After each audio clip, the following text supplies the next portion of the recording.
నా పేరు సికినం చిన్న, ఉమ్మడి గుంటూరు జిల్లా పౌర హక్కుల సంఘం సంయుక్త కార్యదర్శి.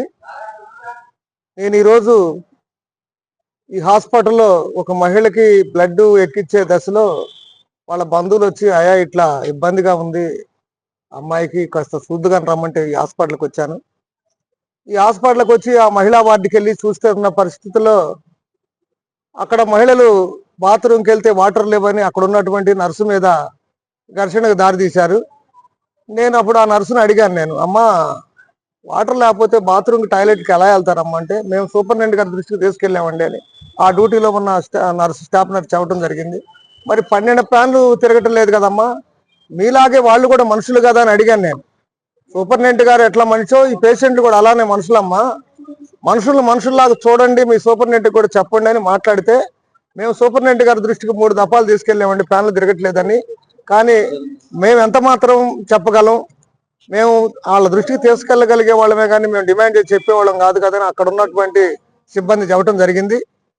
బాత్రూంలో వాటర్ కానీ, నేను సూపరింటెండెంట్ గారిని ఒకటే అడుగుతున్నాను, అయా సూపరింటెండెంట్ గారు, మీ బాత్రూంలోనేమో కలరా ఉండల వాసన వస్తుంది, వాళ్ళ బాత్రూంలో కలరా వాసన వస్తుంది, నీవు ఎట్ట మనిషివో వాళ్ళు కూడా అట్టే మనుషులు కదా, ఒక మనిషిని మనిషిలాగా చూడటానికి ముందు ఇష్టపడండి, డాక్టర్ అయితే మాత్రం మేము బాధపడం. కానీ ఒక డాక్టర్గా ఒక పేషెంట్ని నీలాగా ఉంటే మనిషిని ప్రేమతో చూస్తేనే ఆ రోగి తొందరగా నయం ఇంటికి వెళ్ళగలడు. కానీ మీరు రోగిని అసహించుకుంటా వైద్యం చేస్తే ఇలానే ఉంటుంది. పైపచ్చి సూపరింటెండెంట్ రంగారావు అనేటువంటి వ్యక్తి ప్రమోషన్ల కోసం అధికార పార్టీ నాయకులు చుట్టూ తిరుగుతూ ఉంటాడు. ఈ హాస్పిటల్ని ఏ రోజు పట్టించుకున్న దాఖలాలు కానీ కనపడుతున్న దశ లేదు. మేము ఈ సూపరింటెండెంట్ని కలిసి అడుగుదామని గతంలో 2 సార్లు వచ్చాం. ఎప్పుడు వచ్చినా సూపరింటెండెంట్ హాస్పిటల్లో ఉండడు, మేము అడిగే ప్రశ్నకు సమాధానం ఉండదు. ఇక్కడ ఉన్నటువంటి చంద్రబాబు నాయుడు గారు, నేను రాష్ట్రంలో పరిపాలన పరిగెత్తిస్తుంటాను, అన్ని మౌలిక సౌకర్యాలు కల్పిస్తున్నాను, కొత్త హాస్పిటల్ కడుతున్నాను, నేను ఎక్కడైనా ప్రజలకు సర్వీస్ చేస్తాను, 40 సంవత్సరాలు పెట్టి నా సర్వీస్ అంతా ఇప్పుడు ఉపయోగించి ఈ రాష్ట్ర ప్రజలకు అని చెప్పేసి మాట్లాడుతూ ఉన్నాడు. కానీ చంద్రబాబు నాయుడు గారు ఒక క్రికెట్ కెప్టెన్ లాగా ఆట ఆడితే 11 మంది టీంలో ఆయన ఒక్కడాడితే టీం గెలవదన్న సంగతి ఆయన గుర్తించట్లేదు. ఆయన్ని ఓడించడానికి ఆయన వెనుకెడుతున్న 10 మంది టీం సభ్యులే ఉన్నారు, అది కూడా ఆయన గుర్తెరగాలని చెప్పేసి మేము ఆయనకి హెచ్చరిస్తా ఉన్నాం. రెండోది, ఇక్కడ ఉన్నటువంటి సిబ్బంది ప్రభుత్వం పెట్టిపోతే మాకెందుకు, మా పనులు మాకు నడుస్తున్నాయా లేదా, మా ప్రమోషన్లు మాకు వస్తున్నాయా లేదా, మా జీతాలు మాకు వస్తున్నాయా లేదా అని చెప్పేసి విధానంలో డాక్టర్లు పనిచేస్తూ ఉన్నారు. ఇది మంచి పద్ధతి కాదని మేము డాక్టర్లకి చెప్తా ఉన్నాం. రోగుల్ని ప్రేమించాల్సిన అవసరం ఉన్నది. రోగి కూడా నీ వైపు నుంచి వచ్చినటువంటి వాడే. ఇక్కడ ఇంకో వ్యవస్థ నడుస్తూ ఉన్నది నర్సరావుపేటలో. ఒక డాక్టర్ ఏదైతే ఒక కులం ఎంచుకొని ఆ డాక్టర్ని ప్రజా సంఘాలకు మేము ప్రశ్నించినప్పుడు, ఏ కులం డాక్టర్ అయితే ఆ కులానికి సంబంధించినటువంటి కుల నాయకులను తీసుకొచ్చి మా మీద మాటలు దాడి చేపించి పేషెంట్ల మీద మాటలు దాడి చేపిస్తున్న దశ ఉన్నది. మేము ఆ కుల సంఘాల నాయకులకు కూడా ఒక విజ్ఞప్తి చేస్తున్నాం, అయ్యా నీ కులానికి సంబంధించినటువంటి పేషెంట్లు కూడా ఈ హాస్పిటల్లో ఉన్నారు, వాళ్ళకి అనారోగ్యం కలిగినప్పుడు వాళ్ళ గురించి మాట్లాడటానికి ఆలోచించండి.